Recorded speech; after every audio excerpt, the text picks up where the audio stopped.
Welcome to Getting Personal, a monthly podcast diving deep into the stories of the heartbeat of HR. Brought to you by Compt, a global lifestyle benefits platform where companies empower employees with benefits and rewards they'll use and appreciate, whoever and wherever they are in life. Molly, I am so excited to be talking with you today, officially on the record, even though we've chatted in the LinkedIn DMs, we've talked over email, we had a meeting before all of this to get to know each other and just uncover all of the very cool things that you're doing and how we align when it comes to professional development and learning and the future of work and employee benefits, all of the good things that we're all always talking about on LinkedIn. So, I want to start off by having you introduce yourself to the listeners and tell them all about the wonderful things that make up Molly Dennen. Thank you so much. Thank you for having me, for inviting me to chat with you. I have had so much fun in every conversation we've had. And so I'm excited to um, record one of our conversations. Um, for all of those listening, watching, whatever your preference is, my name is Molly Dennen. I am a fractional learning and development strategist. I've been in the learning and development space for about 12 years now, and have recently meaning within the past 4 months, started taking my fractional journey very, very seriously. And so now I work for myself, and I'm looking to partner with purpose driven organizations um, that are really interested in their people. And I come in and I help them build out robust learning strategies for their business. Fabulous. So, one thing that I must ask you, because I think this will resonate with a lot of people in HR, people operations, people leadership.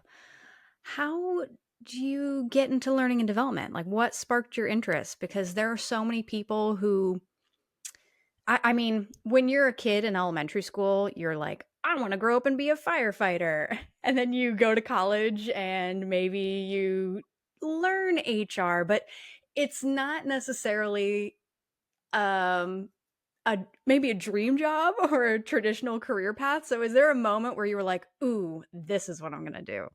That's a great question. It's definitely not a dream job in the like traditional sense, right? I probably didn't even have language for what it was until like I started doing it, right? Um, and so was there like an aha moment? I'm not sure if there was ever one of those, but I can sort of tell you how I got here. Um, I think there was a time in my life, um if you ask sort of like an earlier version of Molly, she would have told you like she's going to be a lawyer. That's what she's going to do. um until that's not what I was going to do anymore. And I think if there's sort of one through line, like throughout my whole entire life, where you're just like, yes, that makes sense, I think it's I love people. And I love connecting to people, which is how you and I connected. And I love meeting new people, um, learning about like what make them, what makes people tick, what gets people excited. It's just, I love it. I could talk to a wall. And so it is, I think, unsurprising now that I am in sort of a people facing profession. Um, but I can sort of tell you a little bit about how I think I got here, if that's helpful. Um, when I think back to like early childhood, when people start prompting, asking questions about like, what do you want to do? Like, what does the future look like? I definitely came from a family that placed a lot of value on like the institution of education and higher education. Um, and there's a lot of expectation that comes with that. I'm not going to dive into whether that's like positive or negative. Um, but Feel that. I feel fortunate that I was somebody who I loved school. School Mm. always was fun to me. I did well in school. The dynamics of school always sort of like seemed to make sense to me without a lot of effort, and I feel very fortunate that happened. It wasn't, of course, until like later when I was like, not everybody feels this way. Um, and I think like, how did I end up in this like learning and development space? I think the realization, this is kind of a crazy thing to say, at least for me, when I realized that education had failed me. Mm. Like, I was somebody who put so much value on it and never questioned whether or not it was good or it would like it was what I was supposed to be doing, but it failed. It failed in so many ways that I didn't anticipate. Um, yeah, and so I think thinking back to like how it failed me, I think I'm someone who trusted and sort of bought into a lot of the narrative around why we should go to school and why we should pursue higher education. You know, I believed like if I studied hard, if I had a high GPA, if I was an overachiever, if I did this, if I got a certain degree, if I went to a certain school, then like I was going to be successful. And when I got to all like the other side of all of those things, nobody just like opened the door and was like, come on in, Molly. You've now done all the things. And now that's not how it went. And I think I had this moment where I was like, questioning my own, like, am I actually even smart? Like, I was told I measured myself against this system and I did really well in it. And I was told that I was smart, but it was like, but am I? You know, like, Mm-hmm. and so that, and then I spent a good chunk of my career working in higher education or sort of higher education adjacent spaces. And I became very disillusioned by the system, who it's serving, who it isn't serving, who has access to it, who doesn't have access to it. And then on the other side of that, I got my degree in international education. Um, and higher education institutions are where educators go to be educated on how to educate other people. That's very meta, right? Right. But like I was being taught how to teach other people, Mm-hmm. right? How to write curriculum for other people, for other people's needs, for other people's experiences. But I had this moment where I was like, none of these, like, let's call them best practices, none of these best practices are being used, that I'm being told that I need to use, are being used to teach me. And so, like, just these like little moments, that I wasn't loving it. Somewhere in there, I think I learned like that learning and development was a thing. Mm-hmm. Um, Sort of, it's school. Learning and development is school, but it's Right. school in like a professional setting, right? The context has changed. And so learning and development felt to me like if education is the whole sandwich, learning and development is like a bite of it that felt more manageable for me, Mm. if that makes sense. And It so does. um, I started my career teaching and coaching. And I loved the idea of coming back to the coaching piece and like connecting with people on like individual or small group levels, um, and helping them sort of like design a learning journey. And yeah, so that's how I think I ended up here. I love that because I think so often we find um, people in the HR industry or space who, even if you're not a practitioner like me and you're in HR tech and you're like somewhere adjacent, um, who have like non traditional backgrounds and paths to the same kind of thing. Because at our core, we all care about the people experience and creating a better experience for not just ourselves, but everyone else who we work with. So I wanted to ask you then, because you told me about your journey of learning and how it failed you, How did that then shape your approach to what you're trying to design for your colleagues, for your clients, for companies who maybe they do, maybe they don't realize that professional development or upskilling or whatever you want to call it is important, and maybe the way that we've been doing it doesn't necessarily serve everyone's best interest? Mhm. That's a great question. And I think there are so many different influences that I can see in my own experience about like why I approach L&D the way that I do. And so many things that I didn't experience that I think that I should have experienced, or so many things that other people experience that they shouldn't have experienced. There's lots of different components to it.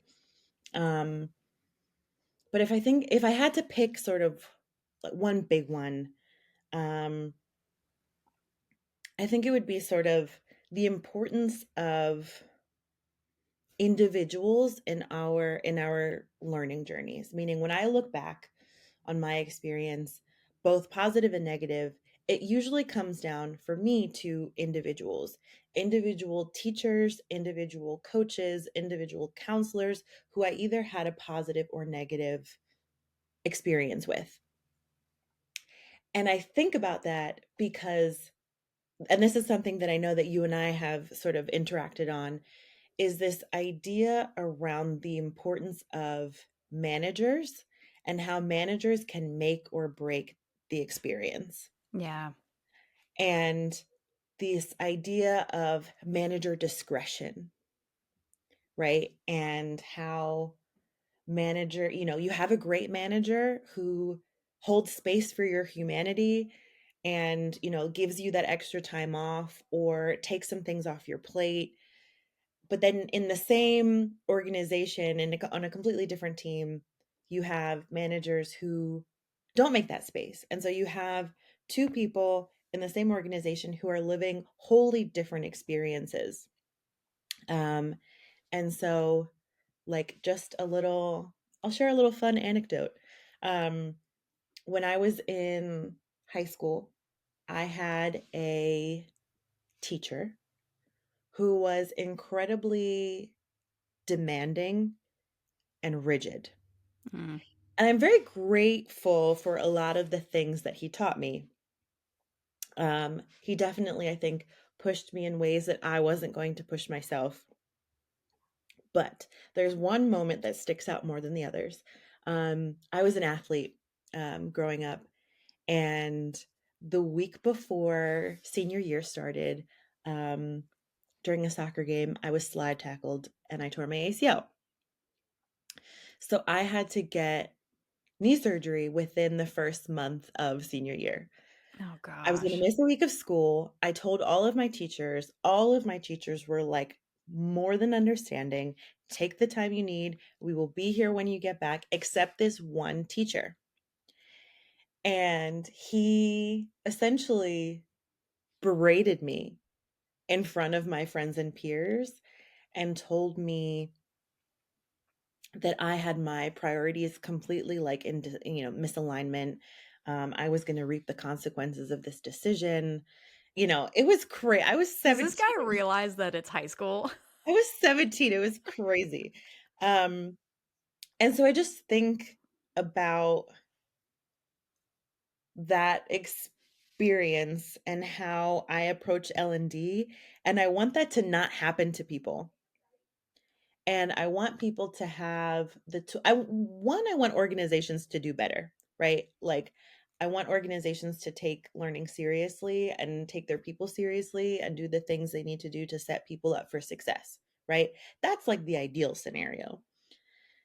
If we can't have the ideal scenario, I want people to have the tools, like, for themselves to navigate these different scenarios, right? Like, I'm in this scenario in which this manager or this team or this organization isn't setting me up for success the way that I feel like I need to, but I have the tools to be able to navigate myself towards success, independent of these other individuals or these other systems.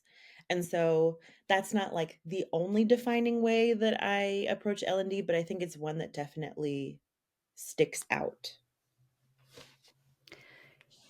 I think that is the perfect moment for me to bring up something that you wrote on LinkedIn, because I am reading everything. And you had said that one lesson you learned the hard way, because do we ever learn lessons the easy way? Is that being great at our jobs isn't enough. And if we aren't communicating our value, so even when we believe that the results of this great work that we're doing speak for themselves, people won't just look around and like get it. So tell me how you learned this. Like, what was going through your brain while you're sitting there typing, like, this is what I need to be posting today? That's a great question. I have a lot of thoughts on this. And I think about a lot of the sort of invisible things that happen in the workplace that make or that allow for some people to be really successful and others to really struggle, right? Like the invisible politics, the Mm-hmm. invisible sort of like likability of a person. There, like, we need not name them all, but there's a lot of sort of invisible strings. Shout out Taylor Swift. Um, of things that happen, right? That like some people feel coming back. I felt really comfortable and successful in the system of school, right? It benefited me, etc. That same sort of like very organic experience happens for a lot of people in the workplace, but also doesn't happen for a lot of people in the workplace. And so I think like as the workforce landscape has become increasingly more competitive, it's become more difficult to get a promotion Mm-hmm. or get a raise or to advocate for the things that you want. I think in this age of L&D, we see more importance on having data points to back up your arguments, right? Like, oh, you think you're good at this thing, show me that you're good at this thing. Where's the data to like, where are the KPIs that you are actually good at this thing? I want to see them. And so I think that's positive and negative, right? I think having some data points can address some of the things around likability, right? No longer are people just being promoted because they're likable, but they're because there are tangible data points. But all of that to say, like when you come to your cycle of performance review, you have to be able to like cite the things that you've done, and you need to be able to come to the table and you need to have proof when things didn't go right, but it wasn't your fault, and you have to have a record of it. And you know and I think for those who are in the job market, writing a resume isn't enough, right? Having your work experience on your resume, it's not enough. You have to tell a story. Right now, you have to have a resume, you have to have a LinkedIn presence, you have to have a personal brand, you have to have like this story that you know how to tell about yourself. And so you can't just like hand your resume to someone and they're going to see it and be like, I get it. I get it. Like, I see how you belong here. You have Right. to like be able to walk them through step by step how each of your experience have like scaffolded to make you the perfect person for this job right now in this role. I have friends who are, they're up for a promotion. The idea of sort of get visible, Mm. right? Get visible, volunteer for things, get your hand in things, sort of build physical, tangible proof for people, for leadership. Um, and so, yeah, I think that's the thing sort of that I meant by, if you are just sort of keeping your head down, which whether or not you should be able to do that or not is like a different conversation. But if you just keep your head down, people aren't going to just see it and get it and value it. Right. I think it's so interesting that you brought up the resume, the LinkedIn, the presence. And as someone who works in branding and communications, that's like exhausting. Doing a Making sure that you have a personal brand, cultivating that takes time, takes effort. It's a job on top of your actual job. And not everybody in the world is a marketer. So I mean, I understand raising your hand and volunteering for things and doing all of the, L&D coursework internally so that you have proof to bring to your manager during performance review time or get a promotion or whatever. But those things don't necessarily help you if you are looking to go elsewhere. Like, what you're learning within that company might not necessarily be transferable.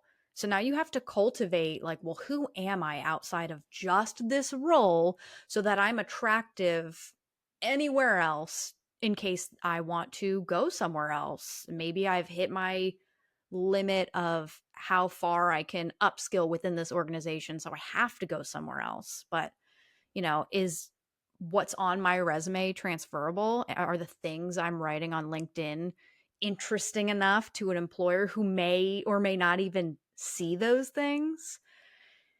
It's crazy out there. It's exhausting. It is. I mean, you said it best. It's a job on top of a job.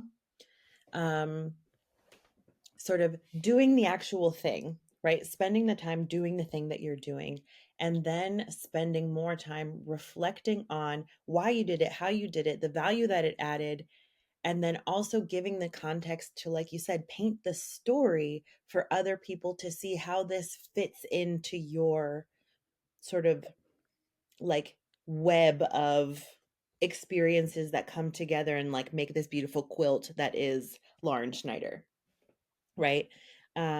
It's hard. It's hard. It takes a lot of work. It takes a lot of discipline. Um, and I think there are far better people who are, better suited to talk about LinkedIn influence than than our LinkedIn presence than I, sort of storytelling or branding, that's not my bread and butter. Um, but I think the way that I try to approach it or try to help others approach it is sort of by tackling it through like an L&D lens. And, if these are things that you're feeling like you need to do, how can you create a system that allows you to do these things, right? How do you build into your system of you doing the actual work? Where can you carve in space for you to reflect on, what did I just do? How did I do it? What value did it add? And how does this like fit into, like, how can I build that space into my everyday, my every week? It's going to look different for different people. But then sort of carving out time to then create a story about it, right? To then reflect on it, to then get other people involved, to then read some articles about trends. Is what I'm seeing, is what I'm facing? Are other people talking about it? Are other people making comments about it? Um, so yeah, sort of doing it with like a systems approach, the way that you would sort of from a learning and development perspective. The other piece around like the transferability of these things that we're doing, I think one, we come back to, you know, you and I have talked about sort of the death of the transferable skill, um, meaning sort of this deepening of expertise that's being required of people in the job market, right? Um, it's so competitive, right? And we want expertise. We talk a lot about sort of the idea of unicorns, right? A Mm, lot of organizations want a unicorn. They want somebody who's going to come in and fix, you know, they want one job role that's going to fix the role of 10 people, right? And they want just like very deep experience around this, this one thing that they do better than everybody else. And so when you start volunteering for things at your organization, when you start getting your hands in things, when you start getting visible and you're like, yeah, but I'm trying to leave. How is any of this going to help me? I think, and you said this, I think the piece that's the most transferable is your ability to tell a story about it and to articulate its value, right? Like coming back to the same ideas, somebody they're not just going to get it, right? You're not going to tell somebody, "Oh, I did this thing. I did it really well. Here's this data point around like, what I accomplished." End of story. That it doesn't work like that, right? Nobody's going to be like, "Oh, yes, we get that. We see how this fits into this like larger picture." And so I think in sort of this age of, the death of the transferable skill, what's transferable is your ability to tell your story. yeah.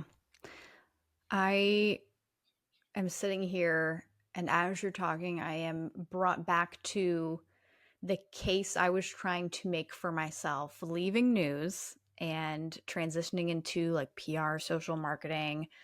Um, and I remember just sitting across from this woman who would be my boss and trying to explain to her the inner workings of journalism and media and how my ability to tell a story was exactly what they needed to communicate their brand reputation, to put that on a website, to create a social presence, to um, communicate their value in the marketing that they were doing or the lack thereof, because they really weren't doing any. And I remember leaving the interview and thinking to myself, like, God, I hope I don't have to do this again. Because Mm, the explanation of, okay, I realize I'm coming to you with a broadcast degree and then another degree in criminal justice. So I'm sitting across from you and none of that makes any sense. How can I make that make sense? And I can only imagine that that is true for so many people. And I'm just fortunate enough to be able to, like, I'm a storyteller, to tell my story. yeah. So I guess my question for you then is, what can we do for those people? Is there a perfect L&D program that we could design without any constraints, where people would be able to upskill or practice the things that are interesting to them or they're Mhm. passionate about, and then they can learn how to take those things and advocate for themselves? Or is that also a mythical creature in itself? That's a really great I love this question. Um, so if you're inviting me to dream, if you're inviting me to think about my ideal, my response is then the people are not broken, the system is broken, the market is broken. When we think about these transferable skills, when we think about soft skills, when we think about just how important they are, but how we've now sort of we're what's the opposite of a soft skill? A hard skill? I don't I don't know. We're Technical hard skills? skilling too close to the sun, in my opinion. Feel And that. so, thinking about, your criminal justice degree, your journalism, these sort of things that don't seem to make sense, but they do make sense, right? Like they all add up to, they're all experiences that make up different facets of your skill set, right? Right. Um, Learning doesn't happen in a vacuum, right?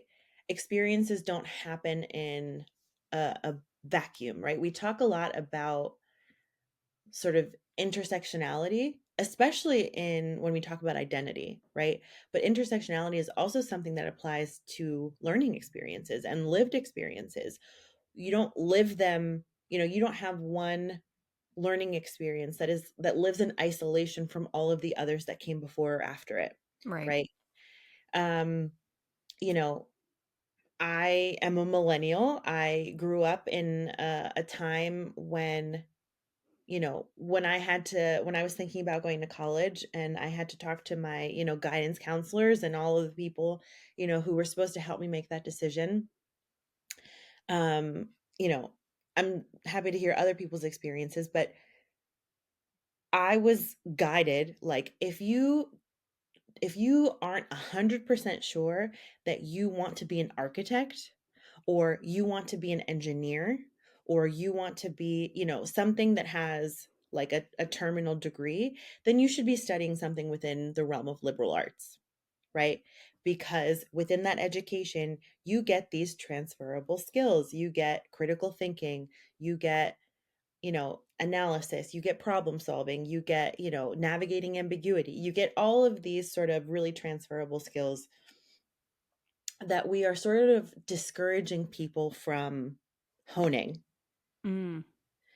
Um, I read this article, I think it was an Atlantic article the other day about how we are teaching kids out of reading comprehension. And so like college kids are having like a really hard time reading novels, getting through a full novel, and how problematic that is, and Yeah. how problematic it is if you have, something that I see a lot in L&D, a big problem that a lot of clients sort of want to talk about is siloing, the siloing of expertise, right? The Yes. siloing of knowledge, the siloing of teams. It's like, but I think, are there that few people that know how to problem solve in your organization? Are there that few people that, like, I don't know, maybe like, is it a crisis? Is it a problem? And so all of that to say, Lauren, if you ask me what the ideal is not the people who have like seemingly disparate experiences, things that seem unrelated, but make them really dynamic and interesting people. Those, like, that's not the problem. The problem is that we've asked people to not be themselves. We've asked them to be like a very specific version with 15 years of experience using this one program, this one app, this one, like whatever it may be. And so we've asked them to like ignore the other components that make them interesting people. Right. So that's the ideal, is fixing that. Um, I am under no delusions that like I can fix this all by myself. I know, I Uh, was just about to ask, like, and for the people who are like, cool, but I live on planet Earth, Molly. yes, yes, like that's all well and good. That's not helpful. Um, how do we help them? I think is again helping them like build a toolbox that feels mm, maybe not natural, but sort of, not everybody's toolbox is going to look the same, Yeah. right? Um, But so sort of walking through people, helping them walk through experiences, reflecting on their learning experiences, reflecting on sort of getting in touch with the things that they want to learn, the things that they don't want to learn, the things that they feel like they need to learn, and then helping them sort of set up a toolbox, if you will, to help them navigate all of these intricacies of storytelling, of, being visible in front of leadership, of, interviewing, of, articulating value, all of these things that need to happen to get to where you want to go. Um, and so, what does that mean? Like, what is the tool? Like, what do we mean by a toolbox? Um, for some people, that might look like learning how to time block. Hmm. For some people, that might look like keeping a learning journey, or not a learning journey, a learning journal, like keeping a register of learnings that are happening, reflections on learning. For some people, it might look like getting coaching sessions. For some people, it might, it looks different, but like, what are the sets of tools that will get you from where you are to where you want to go? Right. I think that's why we talk about over and over and over and over again how important it is to offer your people personalization, like in benefits, in stipends, and whatever else, because that's how you help them get to those places. Like you can't offer, okay, now all 300 people in our company get coaching. Like, what if I don't want coaching? Or what if I already have a coach and I really like the relationship I have? I don't need an extra coach. Like maybe I want to take some courses instead. But if, 299 people are participating in coaching, well, I'm the one person that wants to spend that money for a different course. And like, what? Oh, I could just go down a rabbit hole of how frustrating that is. But I want to ask you more about, I don't want to call them quick wins because it feels like it cheapens it. Mhm, And I like how you were framing it as a toolbox. But if you were maybe going to go into an organization that like desperately needed help with this, and they were like, we have to turn this around immediately because we are like purging people, or our culture is just awful and we know that this is a huge piece of what can fix it. mhm. What would you go in with and say, well, immediately you can do these 3, 5, whatever things and turn it all around? That's a great question. I think the first thing I would say is, do you know how your people feel about this? Mm. Like, are you sure that this is your problem? How do you know that this is your problem? Um, and okay, great. Let's say they're sure that this is their problem. Um, how big, like to what degree is this like how big is it? How pervasive is it? And then how much have your people informed the approach you think you're about to take? How do, like call it what it is. Like talk to your people. Um like That's the let's advice that everyone says to me. Maybe you should ask. Just talk Yeah, to them. or like your people know that you're having a crisis. They can see it. They're living it. Like tell them that you know that they know. Like we all know, like let's like name the elephant in the room Hmm. and like let's all get on the same page, right? Like Right. that's one. And then invite your like if you want quick wins around like a people facing issue, then like center your people. Um your biggest like your superpower is your people. Um and a lot of people like people are not dumb. People see problems. They often can diagnose them themselves. They often know what might fix it because they're on the ground doing it, Hmm. but they're not given the space or the time to sort through it, or they don't have the tools or the bandwidth or the language or whatever. It's also not their job to fix, a lot of things. But get your people involved in like what the solution is going to look like moving forward. Right. Is that the solution that they want? Like, and so all of that to say, like, I'm a big fan of like what do I mean when I'm talking about this? Like doing a needs analysis. Like before you do anything, make sure that you know the thing that you think you're trying to fix is really the thing that you're trying to fix. And like as you're goal setting, as you're figuring out like we are, this is the problem we're seeing. Where do we want to get to? Making sure that like your people are involved in like the decision around where we want to get to. Um and then like what does that look like super concretely in terms of like quick wins? You can do these things to like get people moving faster. I would say like creating scenarios in which people's experiences and their knowledge can be shared, Hmm. meaning like tap into the superpowers that you have on hand. If you have people who are really good at something that is like a skill, like, or, you know, some sort of knowledge that you need more people to have, then like how can you get that person or those people involved? How can Right. they drive learning? You know, and how can they drive learning in a way that feels not like a burden, not like an extra thing that they need to do, right? But like, how can you help them help other people?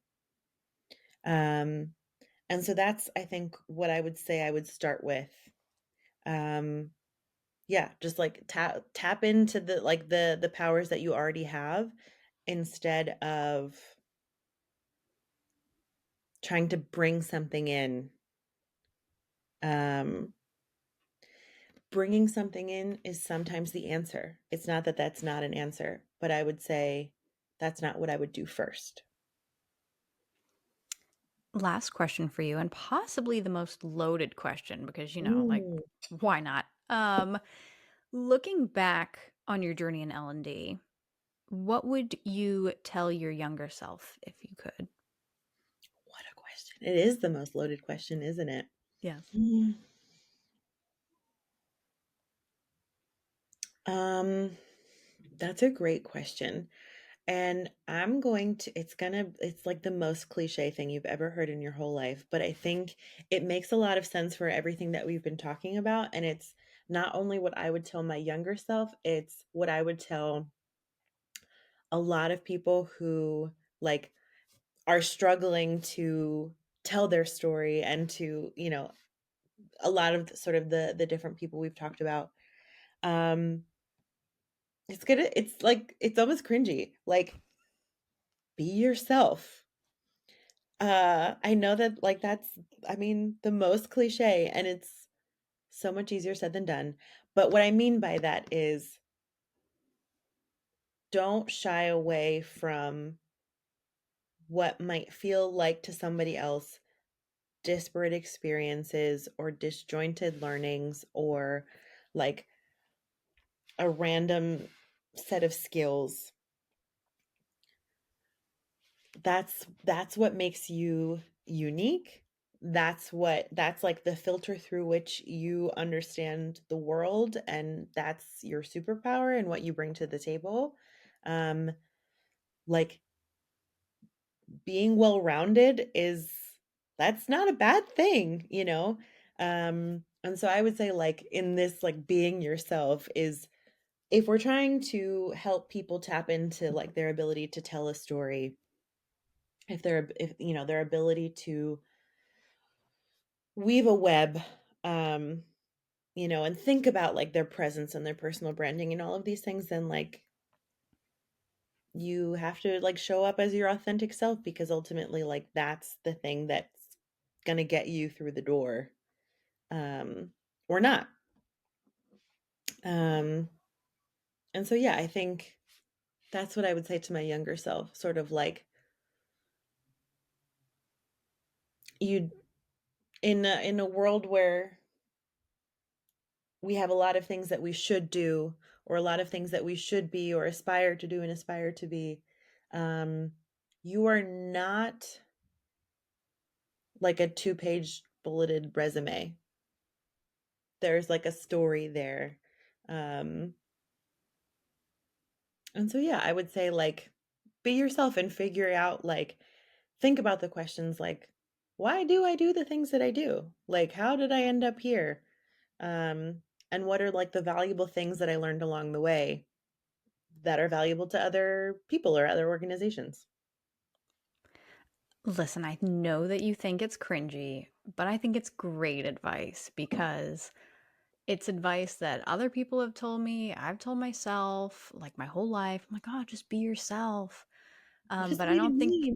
yeah, I'm like, I don't think I really did that until I hit my 30s. And then I was like, ooh, now I'm going to do it unapologetically. I'm going to go hardcore into being myself. And And then, God, publicly. is it freeing? Yeah, I'm gonna do it unapologetically and I'm gonna do it publicly. Yeah. Um, for all the world to see. And there is definitely something about entering your 30s that's just like whole stage of like being unbothered. Yeah. It's fantastic. I would never go back to my 20s. No. For that alone. Um, but yeah, I it doesn't have to be like loud and proud, but just like whatever is like, just do Whatever feels you. authentic to you. Exactly, just do that and hone in on that because that is your superpower. And that's like people are either going to value it or they're not, and if they don't, that's also fine. But somebody will. Well, I value you, Molly, and Oh, I thank you. so appreciate your time with me because I could, oh my gosh, number one, I could talk to you forever. Anyone I do this with, I could talk to forever because these conversations are such a wealth of knowledge and experience. And I also just love to getting to know you and everyone else more personally, which I guess, hence the name of the show. Exactly. It's completely mutual, Lauren. This has been so much fun. I could talk to you forever. Um, yeah, and I hope somebody somewhere finds this interesting or funny or useful or whatever it may be. Um, but just like one last little takeaway, if you will, Yeah. as we're telling people to be themselves, the name of the podcast is Get Personal. Like that's what it's about, like tell your personal story, get personal with people, um, make space for humanity. Um, you know, I think that's what it's all about. Yeah. And maybe if we all do it together, work can just be a little bit nicer. You know, that's I think you're right. If we all just do it together, if we make a collective choice, it doesn't have to be this way. It can be we can design it to be a different way. Thanks for joining us on Getting Personal, brought to you by lifestyle benefits experts at Compt. Remember, you can always find more stories and helpful insights on our LinkedIn and blog.